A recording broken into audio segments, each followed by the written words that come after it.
Estamos reunidos mais uma vez para mais um episódio da Escola Bíblica. Muito obrigado por se juntar a nós neste dia e por termos a oportunidade e o grande privilégio de abrirmos a Palavra de Deus e continuarmos a descobrir este tema fascinante na Bíblia e realmente um dos temas que acompanham toda a narrativa da Bíblia do princípio ao fim. O tema da aliança, ele confunde-se com o tema do próprio plano da salvação, porque a salvação depende e assenta na graça de Deus de nos propor viver em parceria com Ele. E, portanto, nós estamos a estudar esse tema através da história de patriarcas e de tantas revelações que a Bíblia nos deixa. Por isso, muito obrigado por se juntar a nós, então, e vamos para mais ou menos 40 minutos de estudo da Palavra de Deus. Comigo, então, tenho, como sempre, a Dulce Neto e o Filipe Reis. Sejam bem-vindos mais uma vez. Olá, bom dia. E damos graças a Deus por esta oportunidade de continuarmos a debruçar-nos sobre este tema. Vamos, em certo sentido, continuar um pouco na linha do que temos estado a estudar até aqui, mas já não tão focados em Abraão, na pessoa ou na biografia de Abraão, mas um pouco na ideia de que a partir de Abraão, claro, Deus chamou um povo, e esse povo é uma nação espiritual, é uma nação eleita, são homens e mulheres que, claro, são, na verdade, de todas as nações, no sentido mais terreno do termo, mas que se congregam debaixo de um conjunto de valores, obviamente, os valores da aliança de Deus, e esses valores, claro, também são essencialmente valores propostos por Deus para viver nesta aliança com Ele. E vamos debruçar-nos sobre este grande tema, que tem muitas implicações. Foi um dos temas dos que temos estudado até aqui, que eu apreciei bastante estudar, mas claro, para si que se junta a nós, quer tenha já tido a oportunidade de estudar particularmente este tema, obviamente que nós vamos aqui conversar sobre ele de uma maneira aberta, baseados na Bíblia, para que todos possam acompanhar e, sobretudo, na graça de Deus e com a sua bênção, desfrutar de algum conhecimento. Portanto, vamos começar por dar aqui os nossos destaques. Eu vou hoje pedir à Dulce se ela pode lançar-nos aqui, abrir as hostilidades da Palavra de Deus, falando-nos sobre o destaque sobre este grande tema que estudámos esta semana. Bom, nós vemos aqui a semente de Abraão, como dizias há pouco, que são todos aqueles que aceitam o repto de Jesus, o repto de Deus para fazer parte dessa aliança, não é? Vemos um Israel espiritual. Deus tinha escolhido um homem, Abraão, e os seus descendentes, Israel, para o representarem nesta terra, para os abençoar, para que eles fossem uma bênção para os outros, para mostrarem o verdadeiro caráter de Deus, para que também os outros tivessem vontade de conhecer este Deus, não é? O Senhor colocou Israel no meio das nações, isso é-nos dito em Ezequiel 5:5, numa estratégica ponta terrestre, diz-nos o nosso manual, entre 3 continentes, a África, a Europa e a Ásia, não é? E esta aliança feita com os judeus nunca foi exclusiva. Nós costumamos dizer que após a cruz ela se estende a todos, mas ela nunca foi exclusiva. Nós podemos ver isso ainda no Velho Testamento, com Ruth, por exemplo, que sob a influência do marido e da sogra decide fazer parte deste povo. Podemos ver isso com Naamã, que não faz parte do povo, mas que aceita Cristo, que aceita Deus, o Deus de Israel. E vemos isso depois em Jesus, ainda antes da cruz, vemos Jesus com o centurião romano, com a mulher cananeia, com a mulher sírio-fenícia, enfim, com a mulher samaritana. Nós vemos que este remanescente, este povo que se substitui a Israel, este povo, este Israel espiritual, é amplo, não é exclusivo, é muito inclusivo. E isso é-nos muito dito neste estudo, que a aliança é para toda a humanidade. Isso é uma tónica muito forte. O remanescente, diz-nos Apocalipse, é todo aquele que crê em Jesus e que guarda os seus mandamentos e que aceita o seu espírito profético. Mas a aliança traz bênçãos a quem entra nela, mas este estudo também nos mostrou aqui que quando ela se rompe tem um outro lado, mas isso se calhar vemos mais à frente. É verdade que a dinâmica a dinâmica da aliança é alguma coisa que realmente nós compreendemos que a própria natureza da aliança, quando nós a estudamos em profundidade, já em certo sentido é reveladora de uma ideia de um Deus que se quer relacionar e, portanto, essa relação Deus quer ir com a humanidade. Aliás, nem faria muito sentido pensar num Deus que é criador, e portanto eu vou já aqui aproveitar para entrar dentro daquilo que foi o destaque que eu saliento, porque me tocou particularmente. Deus é o criador da humanidade.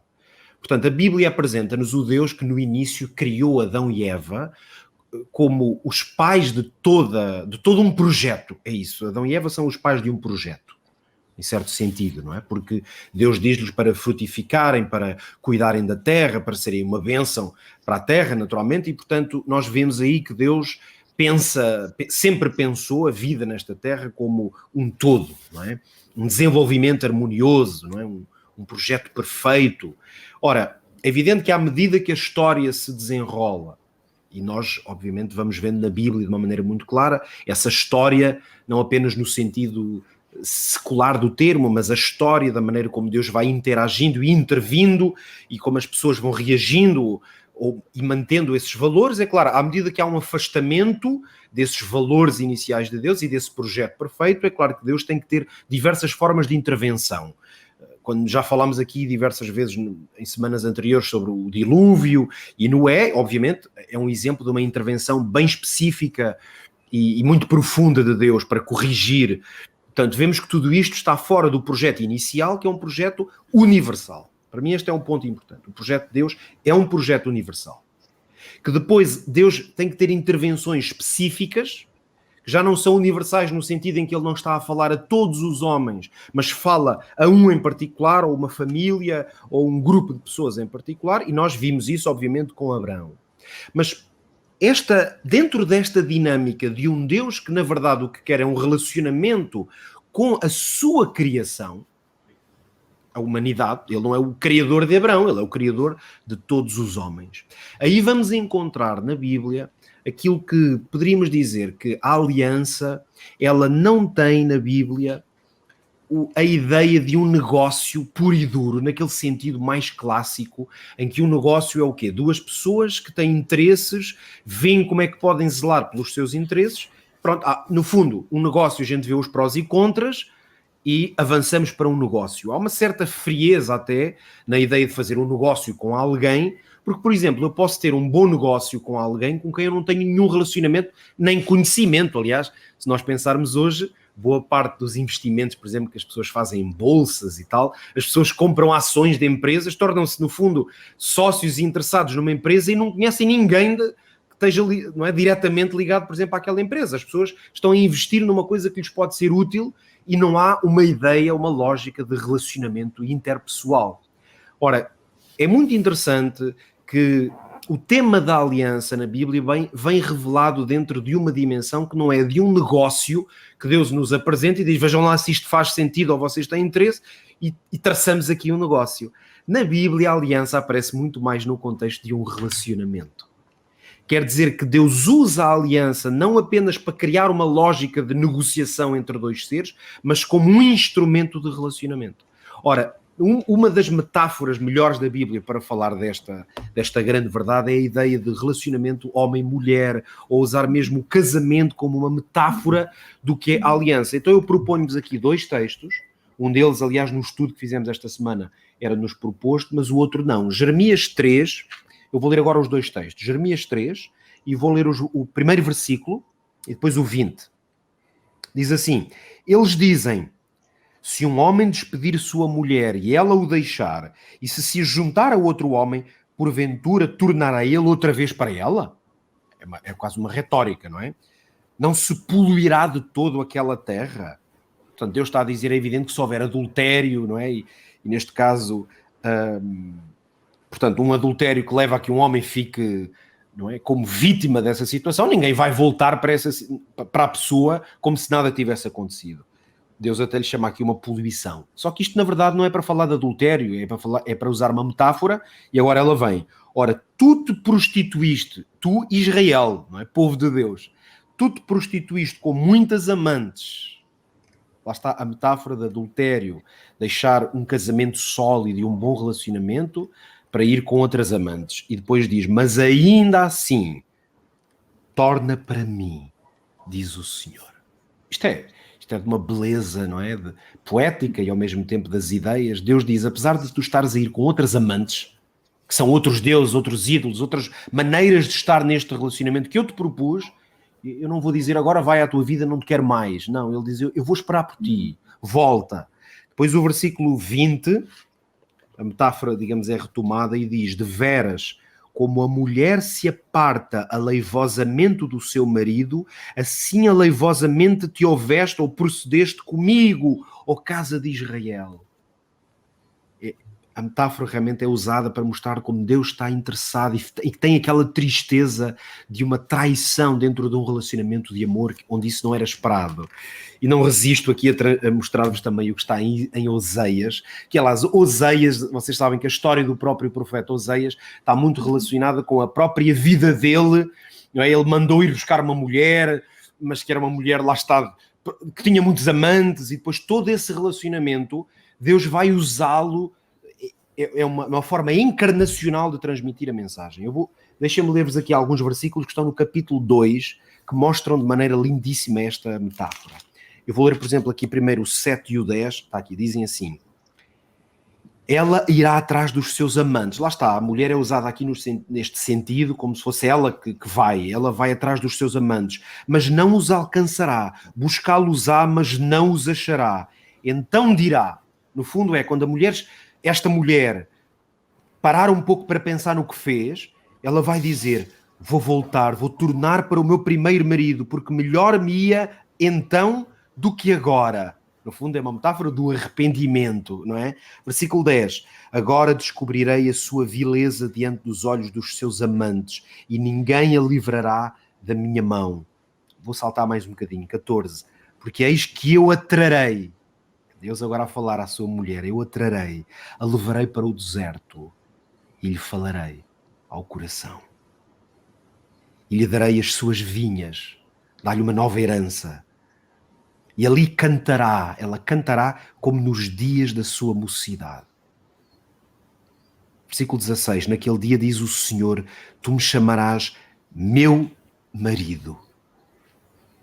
E é espantoso que Deus usa a ideia de ele ser um marido que ama a sua esposa, que foi traído por ela, mas ele pega nela e leva para o deserto, quase que dá para imaginar talvez ao lugar onde já tinham passado a lua de mel, onde já tinham estado a sós, onde tinham sido felizes, onde se tinham amado, e Deus diz, volta para mim, vamos voltar a fazer compromisso um com o outro, vamos esquecer o que ficou.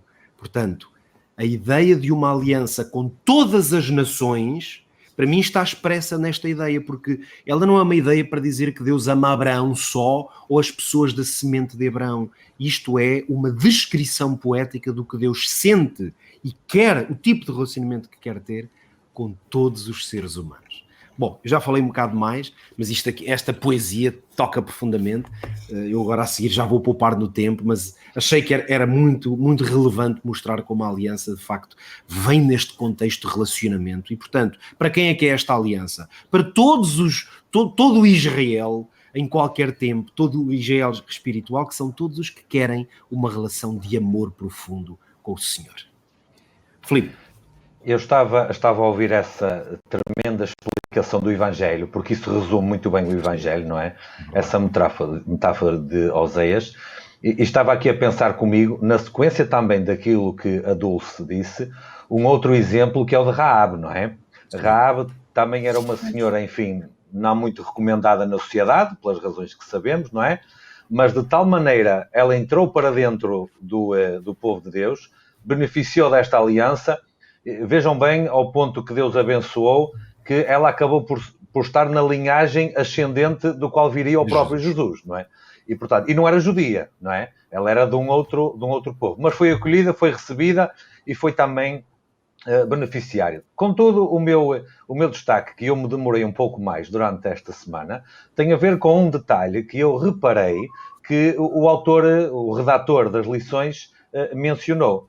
Diz que Deus escolheu Israel para ser o seu povo peculiar, não é? O seu povo especial. Não, como já disseram, nem vou perder tempo com isso, não como um exclusivismo para efeitos de salvação, nada disso. Bem pelo contrário, não é?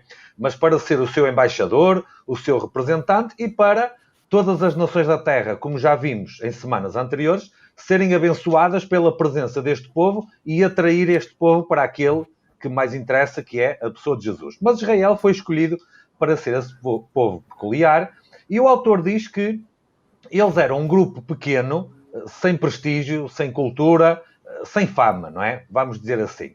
Bom, trazendo um bocadinho para os dias de hoje, se fôssemos nós a organizar aqui a comissão de nomeações para escolher o povo, se calhar teríamos tomado outra decisão, não é? Não teríamos escolhido este que está aqui. Mas eu vejo que este padrão acontece ao longo da Bíblia. Eu vou citar apenas 2 exemplos e depois apresentar um texto da Bíblia para nós percebermos um pouco melhor. Quando foi necessário Samuel, por ordem de Deus, escolher um futuro rei de Israel, Samuel dirigiu-se à casa de Jessé, não é? Que tinha muitos filhos, rapazes. E Samuel o que é que fez? Samuel foi lá e, segundo o costume, olhou para o mais velho, olhou para o primogénito, mas não era aquele. Então olhou para o segundo e também não era aquele. E olhou para o terceiro e também não era aquele. Ou seja, aos olhos humanos, aqueles, por ordem de preferência, seriam o ideal. Deus tinha mandado àquela casa, seria o ideal. Mas no fim, nenhum deles era o escolhido. E quem é que Deus apontou? Deus apontou o mais pequeno. Deus apontou o menor de todos. E a história está em 1 Samuel 16. Outro exemplo que eu quero dar, e nós encontramos isto em João capítulo 1, versículo 45 e 46, e diz assim, e o texto explica-se por si mesmo. João 1, 45 e 46. Filipe achou Natanael e disse-lhe: havemos encontrado aquele de quem Moisés escreveu na lei e os profetas, Jesus de Nazaré. Portanto, encontramos o Messias, não é? Era isto que era o tema da conversa. Resposta de Natanael: porventura pode vir alguma coisa boa de Nazaré? Ou seja, no sentimento de Natanael, daquele homem, e de muitos outros, Nazaré era uma terra demasiado desprezada, demasiado insignificante, nada de bom poderia vir dali. Bom, a coisa melhor que já aconteceu na história do mundo veio justamente dali, porque foi ali que ele foi criado. Então Deus não vai olhar segundo a perspectiva humana. Eu não queria entrar já numa aplicação prática que deixaremos, se calhar, para daqui a pouco, mas a verdade é que hoje nós podemos nos sentir insignificantes no sítio onde estamos inseridos, na nossa sociedade, na nossa igreja, em qualquer lado. Deus não vai olhar a essas coisas. Deus não vai olhar ao prestígio que temos diante dos outros, vai olhar ao propósito e vai olhar ao coração. E vai fazê-lo de uma forma intencional. 1 de Coríntios, para terminar esta parte, capítulo 1, do 27 ao 29, diz: Deus escolheu as coisas loucas deste mundo para confundir as sábias. E depois tem uma frase que eu acho que resume isto tudo. Deus escolheu as coisas fracas deste mundo para confundir as fortes. E depois o texto continua elaborando à volta disto. Deus olha para o coração, Deus olha para o propósito, Deus não olha para aquilo que somos, mas para aquilo que podemos ser, segundo a sua orientação, segundo o seu comando. Por isto escolheu Israel e por isto continua hoje a precisar do seu Israel, por muitas deficiências que possa ter, porque, como disse o Pedro e muito bem, o Senhor nos atrai novamente, quer receber-nos novamente, quer nos purificar daquela impureza que, por nossa culpa, nós assumimos. Mas não importa se nos achamos fracos, melhor ainda se assim for, porque o poder de Deus pode se manifestar ainda mais. É verdade. Um dos meus textos favoritos na Bíblia está precisamente em 1 de Samuel 16, que tu citavas a história, no fundo, quando Jessé recebe a visita de Samuel e quando Deus tem que falar ao profeta, porque ele claramente não estava a ser capaz, e então, a certa altura, literalmente, Deus fala a Samuel e diz-lhe: eu não vejo como tu vês, eu olho para o coração. Eu olho para o coração. É uma descrição fabulosa, que aliás está em linha com 1 de Samuel 13, que é quando Saúl perde de facto da parte de Deus o direito à bênção que ele tinha como rei, e Deus diz-lhe a Samuel que eu já escolhi um outro homem segundo o meu coração. E depois, não é? Depois, quando Samuel vai, então Deus diz-lhe: não, tens que olhar para o coração. Esta ideia de que Deus está à procura de alguma coisa no coração das pessoas, para mim é uma ideia fascinante na Bíblia, que eu tenho encontrado, aliás, espalhada em muitos lugares. Esta ideia de que Deus procura corações que se inclinem para o dele, não é? Tal como ele está inclinado para eles. E no fundo isto é aliança, estamos a falar, isto é profundamente aliança. Dulce, ias comentar alguma coisa, mas podes já seguir também depois com o teu dilema. Posso já seguir. É que vocês os dois estão a falar aqui em coisas tão bonitas, mas houve neste estudo um versículo que a mim me fez parar e que me mostra que não é tudo assim tão bonito, não é? Israel apostatou, Israel falhou, Israel afastou-se, não é? E aquele versículo que está em Jeremias, no capítulo 11 e no 8, e no verso 8, que diz: mas não ouviram, nem inclinaram os seus ouvidos, antes andaram cada um conforme o propósito do seu coração malvado, pelo que trouxe sobre eles todas as palavras deste concerto que lhes mandei que cumprissem, mas não cumpriram. Há aqui um reverso da medalha, não é? Ou seja, a aliança de facto traz bênçãos, mas aqui Deus diz: trouxe sobre eles todas as palavras deste concerto. Ou seja, parece que veio aqui uma parte menos boa, uma parte má, que advém quando o concerto é quebrado, quando a aliança é quebrada, não é? Não sei se isto vos interpelou de alguma forma. A mim interpelou-me muito. Aliás, depois o autor diz. Não, eu posso ler um texto que eu apontei aqui, que eu acho que nos ajuda a perceber exatamente isso, porque é verdade. Aliás, o autor da lição até diz que durante uma boa parte do tempo Deus teve que lidar com a apostasia da casa de Israel, não é? E, portanto, não é este mar de rosas todo bonito. Em Romanos, no capítulo 9 e no versículo 6, diz: não que a palavra de Deus haja faltado, e depois tem este comentário assim: nem todos os que são de Israel são israelitas. Isto precisa ser explicado, não é? Porquê? Porque então quem está em Israel não é israelita. Na verdade, isto tem a ver com aquele conceito do Israel espiritual que a lição também fala.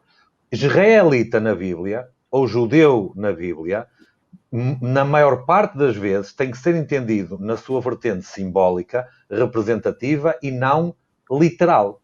Porque senão, reparem, todos os de Israel são israelitas, literalmente, não é? Nasceram ali, são daquela descendência. Mas a Bíblia diz que não. E depois diz o seguinte: não por serem descendência de Abraão, são todos filhos, mas em Isaque será chamada a tua descendência. Isto é, não são os filhos da carne que são filhos de Deus, mas os filhos da promessa são contados como descendência. Ou seja, a coisa correu mal durante muitas vezes, e dentro da casa de Israel havia muitos que não eram fiéis à promessa, apesar de serem israelitas raciais, biológicos, de sangue, de carne, como queiramos dizer. Por outro lado, havia outros, como nós já vimos há 5 minutos na nossa conversa, havia outros que faziam agora parte da nação de Israel, que não eram israelitas de sangue, mas que eram beneficiários da promessa. Eram os tais israelitas espirituais. Eram os tais filhos de Deus, contados aos olhos de Deus, ao contrário de outros que faziam parte do povo. Porquê? Devido a essa apostasia, devido à impiedade que muitas e muitas vezes graçava no meio do povo. É um dilema perceber isto. Eu acho que às vezes até deve-nos fazer refletir quase que ao ponto de alguma tormenta até. Porque Deus escolhe aquele povo para ser o seu representante específico. Deus cumpre com a sua parte da aliança do contrato, mas nós, igreja, nós, povo, tantas e tantas vezes, acabamos por fazer exatamente o contrário daquilo que era proposto. E por isso vêm as repreensões, por isso vêm as mensagens de advertência ao longo de toda a história. Mas acaba bem, como vamos ver já a seguir, imagino, Pedro. Eu só gostava de salientar aqui uma coisa que a questão da obediência, não é? Eu fujo um bocadinho, confesso, a esta palavra, mas de facto há bênçãos que só vêm com a obediência, fazem parte, não é? A obediência tem muitas vezes uma conotação pesada, talvez porque nós associamos o obedecer a alguma experiência de infância, em que ouvíamos os nossos pais dizer que ou obedecíamos ou éramos castigados, não é? Eu acho que está aí o problema, o castigo ali muito ligado à obediência. Eu muitas vezes fazia a minha cama, ou lavava a louça, ou dormia à sesta, que era uma coisa que eu não gostava nada de fazer e que em Angola se obrigava muitos miúdos a fazerem. Não porque isso fosse correto, não porque eu amasse o meu pai ou a minha mãe, mas porque eu fazia, porque se eu não fizesse aquilo eu era castigada. Tanto que às vezes eu podia fugir pela janela enquanto eles dormiam a sesta e voltar antes deles acordasse e tinha desobedecido e estava tudo bem. Desde que eles não soubessem, eu não era castigada, estava tudo bem, não é? Mas com Deus não é assim. Não é assim. João diz-nos que o verdadeiro amor lança fora o medo, lança fora o temor, não é? E Jesus mostra-nos que a obediência que conta para Deus é aquela que vem do coração. Daí que Samuel, o verso que o Pedro referiu, seja tão bonito, não é? O que interessa é o que vem do coração, da relação de amor que eu tenho com Ele. E eu só obedeço verdadeiramente quando Deus me dá poder para o fazer. Eu posso obedecer durante algum tempo, num grande esforço e domínio próprio, mas não o tempo todo, não é? É verdade. Aliás, Abraão não obedeceu porque tinha medo, não é? Abraão não obedeceu porque teve medo de vir a ser castigado. Tiago tem aquele verso fantástico que diz: Abraão creu em Deus e isso lhe foi atribuído como justiça e ele foi chamado amigo de Deus. Está em Tiago 2,23. Esta ideia de amigo de Deus, pegando naquilo que o Pedro tinha dito, da relação, deste amor relacional. Abraão obedeceu porque era amigo de Deus. Ora, quando um amigo me pede uma coisa uma vez, 2 vezes, 3 vezes, 4 vezes, e é uma coisa necessária para a relação e eu não o faço, a relação vai-se quebrando, não é? Aliás, eu não penso se estou a ser obediente ou não. Pegando no exemplo que o Pedro deu num casamento, ninguém vai casar com outra pessoa a pensar eu agora vou obedecer a esta pessoa para o resto da vida. Não, a questão nem se coloca, não é? Porque numa relação equilibrada não há ninguém a mandar em ninguém, não há ordens, não há nada disso. Isto só para perceber, mas quando a aliança do casamento é violada, e há várias maneiras de a violar, isso traz dor, isso traz consequências, isso traz sofrimento. É o mesmo com Deus, não é? Quando nós nos afastamos da aliança, nós deixamos de receber essas bênçãos. Em termos muito simples, Deus é a fonte da vida, se eu deixo de estar ligada à fonte da vida, eu vou morrer. Por isso é que o salário do pecado é a morte, não é? O ramo morre porquê? Porque foi a árvore que fechou a torneira da seiva, não é? Não é a árvore que seca o ramo, não é? Isto pensando. Por isso a desobediência tem sempre este preço. E o autor do manual, e desculpem, eu termino já, mas ele tem uma frase muito interessante, que ele diz que estas maldições eram em grande medida, mas não totalmente, provocadas por simplesmente se dar ao pecado espaço para produzir os seus próprios resultados malignos. E depois ele cita Gálatas 6,8, porque o que semeia na sua carne, da carne ceifará a corrupção. Como a água que entrega a si mesma não deixará de correr até que encontre o seu nível de equilíbrio, como um relógio que entrega a si mesmo não parará até que perca completamente a corda, como uma árvore que deixada livre para crescer não pode deixar de produzir o seu fruto apropriado, também o pecado tem um nível de equilíbrio a encontrar, um percurso a fazer, um fruto a amadurecer e o fim dele é a morte. É muito claro isto, não é? Quando eu desobedeço, eu vou sofrer as consequências. Eu acho que não devemos ter medo da obediência. A obediência não anula a nossa identidade, não anula a nossa individualidade. Pelo contrário, a obediência acentua, porque se Deus é o Deus criador, pegando nas palavras do Pedro também, que me fez, Ele sabe o que é melhor para a minha identidade, para a minha individualidade. Ninguém olha para Jesus e pensa num ser destituído de personalidade. Eu não olho para Jesus e penso que Jesus não tinha identidade, não tinha individualidade. E, no entanto, o que é que Filipenses 2,8 me diz? Diz, e achado na forma de homem, humilhou-se a si mesmo, sendo obediente até à morte e morte de cruz. Se Jesus obedeceu, por que é que eu sou reticente em fazê-lo? E onde é que foi buscar Jesus o poder para obedecer? Ao Pai. No diálogo que Jesus tinha com o Pai, na escuta que Jesus fazia do Pai. E por isso é tão interessante que Jeremias diga: eles deixaram de me ouvir, eles não inclinaram os seus ouvidos para me ouvir. E eu, como Israel espiritual, interrogo-me muitas vezes sobre isto. Estou eu a obedecer? Estou eu a dialogar? Estou eu a ir buscar o poder onde Jesus ia buscar o poder? E foi isto que me fez pensar um bocadinho aquele versículo duro, porque é duro, não é? Que diz: fiz cair sobre eles tudo aquilo que eles não cumpriram, mas que faz todo o sentido, faz todo o sentido. Claro, e Deus, o próprio Jesus, Jesus é sempre a resposta, porque a Bíblia também diz que Jesus fez cair sobre ele a iniquidade de todos nós. Todos nós. Portanto, é tão real que cai sobre nós o peso da desobediência e das consequências, como é real que Cristo, como vem para nos resgatar dessa condição, fez cair sobre ele a iniquidade, todos nós. Portanto, é por isso essa ideia de que Jesus resolve sempre o problema e é a última instância, não é?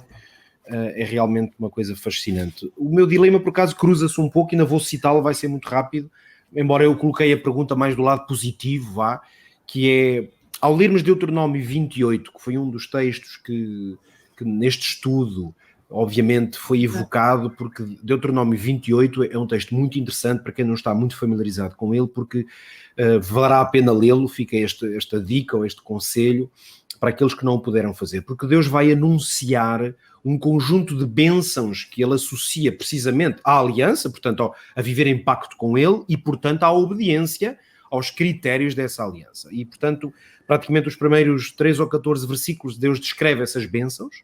Por exemplo, eu leio aqui o primeiro, o segundo, em que diz assim: será que se ouvires a voz do Senhor teu Deus, tendo o cuidado de guardar todos os seus mandamentos, portanto cá está a ideia de obediência, o Senhor teu Deus te exaltará sobre todas as nações da terra. E todas estas bênçãos virão sobre ti e te alcançarão quando ouvires a voz do Senhor teu Deus. Por acaso isto fez-me pensar aqui num dilema que eu acho que nunca tinha parado um pouco para pensar desta maneira, que é a ideia de se nós podemos dizer que estas bênçãos que Deus está a dizer que nos dá, depois também vêm as maldições, não é? Logo a seguir com uma descrição mais ou menos semelhante, mas ao contrário. Será que nós podemos dizer que estas bênçãos são uma coisa que Deus faz porque realmente nos quer recompensar dessa obediência? Ou em grande parte, essas bênçãos que nós escolhemos da obediência, elas são naturais de seguir certos conceitos e preceitos que na verdade são bons para nós? Isto fez-me pensar em vários exemplos. Eu digo que é um dilema porque é claro que nós não vamos deixar de dizer que é Deus que abençoa e que se nós nem quisermos saber de Deus e tentarmos obedecer a um conjunto de coisas, que já está, é suficiente. Mas também é verdade que se, por exemplo, e nós percebendo que em Deuteronômio o contexto obviamente são as leis que Deus deu ao seu povo, nomeadamente as leis de Moisés, como muitas vezes dizemos, leis dadas para aquelas várias dimensões da vida. E eu ponho-me a pensar, Deus estabeleceu um conjunto de estatutos que, por exemplo, regiam as relações entre as pessoas, regia a alimentação ou cuidados de higiene diversos. E a pergunta, portanto, que se me coloca é esta: se uma pessoa, mesmo fora de um relacionamento de pacto com Deus, portanto, fora da aliança, disser assim, vou viver estes princípios, ela não é abençoada em grande parte por obedecer a princípios que, por exemplo, em áreas de estilo de vida, de saúde, de relacionamentos, são bons princípios? Claro. Um ateu que é casado com a sua esposa, se respeitar os votos matrimoniais, ele pode nem acreditar em Deus, mas a sua vida vai ser melhor por causa disso. Se não roubar, se não mentir, a sua vida com o seu próximo vai ser melhor porque está a obedecer a esses princípios, mesmo que até nem reconheça a existência de Deus. Mas isso não o salva, não é? Com certeza que não. Porque não é a obediência que salva. Lembram-se de Jesus, quando está, Jesus diz, e as pessoas dizem, então, mas eu não fiz isto, eu não fui à cadeia, eu não vesti o pobre, eu não alimentei o faminto, etc, etc. E Jesus diz, eu não te conheço. Não o salva. A obediência eu não te conheço. A obediência sem a fé, sem Jesus, não. É uma seta, pode ser uma seta, não é? Certo. A obediência era a garantia da manutenção e perpetuação da vida antes do pecado, porque Adão e Eva não precisavam de salvação. O que é que garantia a vida deles? A obediência. A partir do momento que foram desobedientes, houve necessidade de se introduzir um outro elemento, um outro aspecto, porque a obediência já não era suficiente. Eu não diria a obediência, eu diria a relação, não é? Porque eles desobedecem quando rompem a relação. Por isso, o que os mantinha... Pois... O que os mantinha vivos, os que os mantinha salvos, era a relação, não é? Aliás, desculpa ter interrompido o Filipe, mas o Manual de Estudo tem uma frase que diz, que é muito interessante sobre isso, que diz, o ponto a destacar é que a apostasia de Israel, eu estou a ler, não teve a sua raiz na desobediência, mas numa relação pessoal rompida com o Senhor, um rompimento que resultou na desobediência que finalmente trouxe sobre eles o castigo. Ou seja, se não tivesse havido ali um corte de relação de Eva em relação a Deus e de Adão em relação a Deus, não é? Eles não teriam desobedecido, não teriam, um não teria duvidado e o outro não teria duvidado de outra maneira. No fundo, não faz mal, à vontade. No fundo, aquilo que aconteceu com todos estes exemplos foi aquilo que o Pedro mencionou, e muito bem no caso da metáfora real, vá lá, passa a expressão, do caso de Oséias. Seguimos com outros maridos, foi isso que aconteceu, não é? Portanto, a igreja, entre aspas, casa com Cristo, não é? Seguindo outros maridos, bom, o fim nunca é bom. Nunca foi no passado, e continua a não ser agora. Olha, eu achei muito interessante este diálogo agora, porque a maneira como completaram e responderam à questão que eu levantei aqui e ela se completou foi muito interessante. Eu estava a ouvir e pensar, realmente isto está muito interessante, como nós podemos dizer que obedecer a um conjunto até de regras e de preceitos de vida que Deus estabeleceu assegura-nos bênçãos diretamente associadas a essas práticas, mas não é o foco da salvação. Exato. Portanto, o que quer dizer que uma pessoa pode ser abençoada, como dizia o Filipe, até sem crer no Senhor da bênção, mas não pode ser salva fora do Senhor da bênção. Caso contrário, Deus poderia salvar, por exemplo, só por si, pessoas que escolheram, por exemplo, vidas com princípios morais bastante rigorosos, com princípios de estilo de vida, por exemplo, bastante corretos, e a pessoa dizia, bem, está aqui uma pessoa que teve uma conduta brilhante, não é? Mas a conduta brilhante não brilha diante de Deus. Isso não seria a salvação pelas obras, nesse caso? É a salvação pelas obras. Mas Pedro, eu acho que Deus não nos chama para sermos boas pessoas. Deus chama-nos para sermos como Jesus. Deus chama-nos para sermos cristãos. Acho que a diferença está aí. Ok. É profundo, é verdade. É verdade. Bom, estou em silêncio porque merece um pouco de silêncio ouvir e meditar nisto. Como o nosso tempo está a chegar ao fim, eu vou pedir agora que vocês... Para variar. Assim, para variar, mas ainda bem, não há problema nenhum. Vamos talvez deixar aqui uma nota prática, porque também é útil no fim deixar aqui alguns conselhos. Sei que a Dulce tem aqui uma recomendação de algum conteúdo que pode ser útil. Não sei, o Filipe não discutimos isso, mas Querem deixar aqui alguma ideia, ou pelo menos uma aplicação em relação a tudo o que falámos aqui para a nossa vida concreta?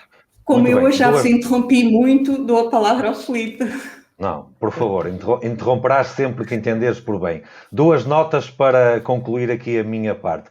Alguém poderá estar a pensar, mas eu sinto que não faço parte desse Israel espiritual. Eu sinto que falta ainda algo na minha vida. Então, as palavras de Jesus, portanto, não são minhas, nem do Pedro, nem da Dulce, as palavras de Jesus são João 10:16.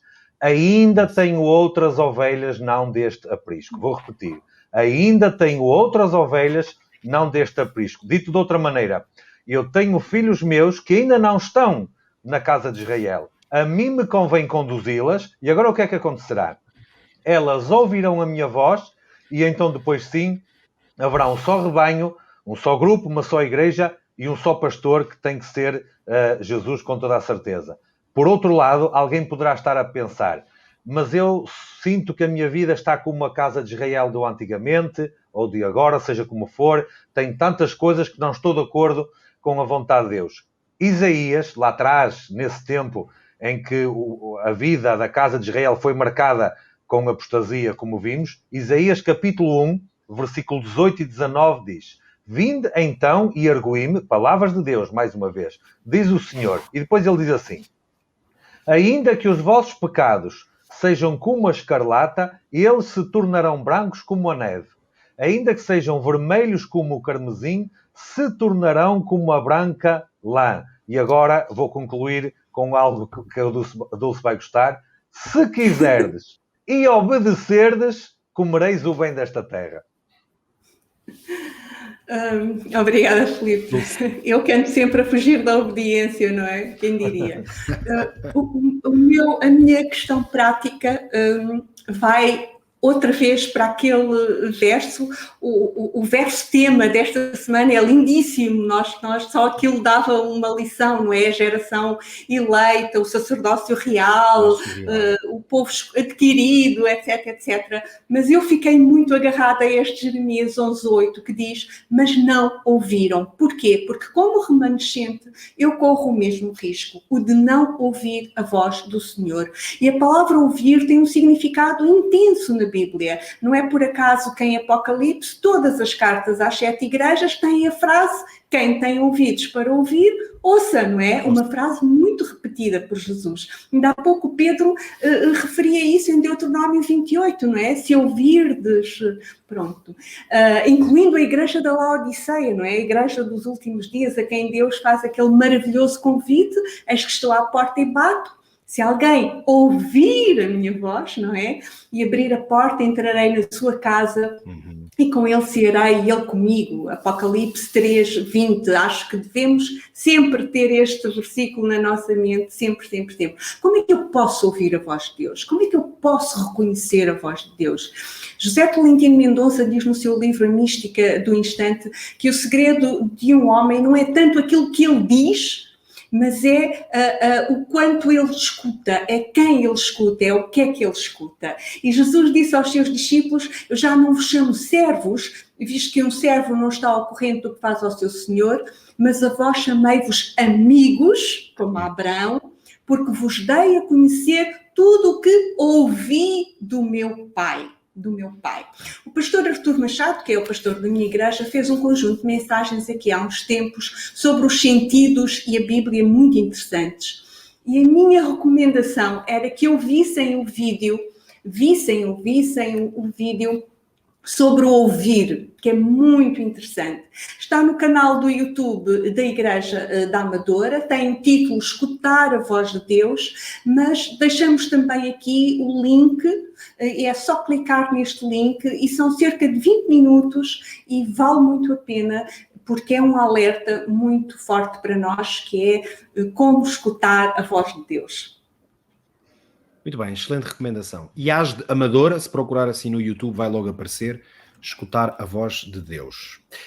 Chegamos ao final do nosso tempo, que belíssimo pedaço aqui passámos em redor da palavra de Deus. Obrigado por ter estado connosco também, todos os que se juntaram à Novo Tempo, à Rádio RCS. Eu quero reforçar-lhe, ao nos despedirmos, que se porventura sente neste momento, de alguma maneira, que precisa de conhecer melhor a vontade de Deus para viver em aliança com o Senhor, se precisa, se sente, tem a consciência que precisa de escutar mais a vontade de Deus, deste lado o que nós podemos fazer é tentar ajudá-lo nesse caminho. Aqui na Novo Tempo, em toda a equipa Novo Tempo, nós temos instrutores bíblicos que estão disponíveis para poder ajudá-lo. Temos pessoas e equipas que oram pelas pessoas que pedem para que oremos por elas. Temos pessoas disponíveis para estar em contacto e conversar consigo. Portanto, eu deixo-lhe este repto, se hoje sente o seu coração tocado, quem sabe para voltar para Jesus, se tem estado longe dele, ou para um relacionamento mais profundo. Sabe que às vezes dizer isso a alguém, pedir ajuda ou partilhar uma coisa que estamos a sentir é o primeiro caminho para começar uma mudança. E eu queria deixar-lhe aqui este repto, este apelo, os contactos da Novo Tempo ou da RCS, e nós teremos, com certeza, toda a alegria em poder ser parceiros seus nesta busca por aliança com o Senhor. Que Deus o abençoe e até o próximo programa, se Deus quiser. Até mais. Até para a semana.